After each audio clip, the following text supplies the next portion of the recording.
Mən izləyən hər kəsi salamlayıram, gününüz uğurlu olsun deyirəm. Bəli, bugün çox faydalı pəlpətön turşusu hazırlayacağam. Bunu necə hazırlayacağam? Əgər bu sizə də maraqlıdırsa, buyurun izləyək. İlk öncə həyətimi göstərirəm. Görün necə pəlpətön çıxıb həyətimdə. Düzdür, yabanı bitkidir, özü çıxır hər il bu vaxtı, amma çox faydalı bir bitkidir. Bunun həm turşusunu, həm yeməklərini, həm qutabını çox hazırlayıram, çünki həqiqətən çox faydalı bir bitkidir. İlk öncə nə etdim? Həyətimdən pəlpətönləri yığdım və bunları doğrayıb təmiz-təmiz yuyuram. Bunu doğraya da bilərsiniz, bütöv də tutmaq olur, fərqi yoxdur. Əziyyətə dəyər verən, videolarımı izləyən, bəyənən, şərhlər yazan hər kəsə öncədən təşəkkür edirəm. Allah razı olsun deyirəm. Pəlpətönlərin hamısını doğradım və gördüyünüz kimi təmiz-təmiz yuyuram.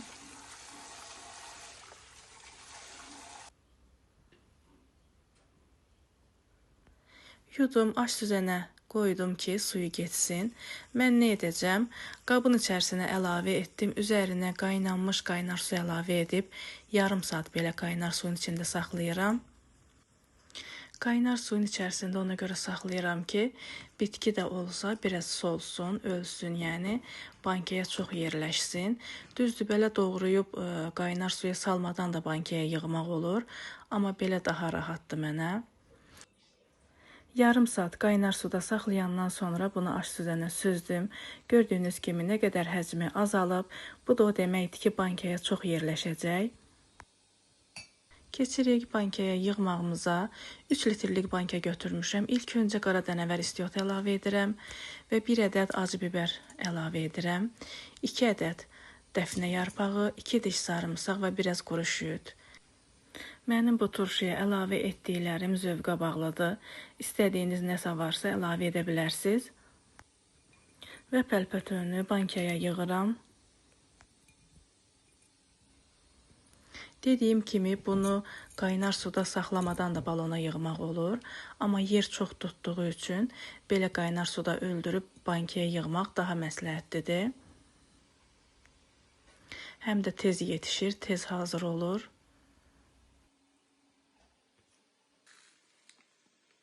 Gördüyünüz kimi bankamıza yığdım. Üzərinə 3 yemək qaşığı duz əlavə edirəm. 3 diş də qənd əlavə edib, qaynanmış qaynar su əlavə edirəm üzərinə.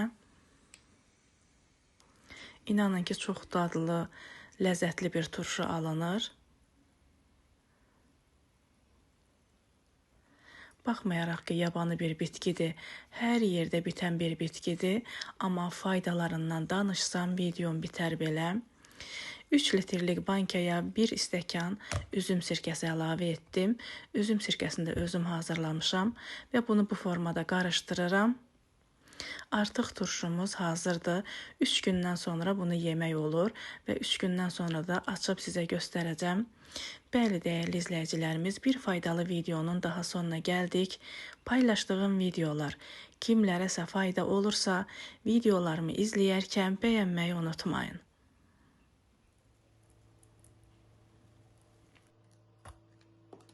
Mənim kimi hazırlayacaq olan hər kəsə nuş olsun, mənə də xoş olsun.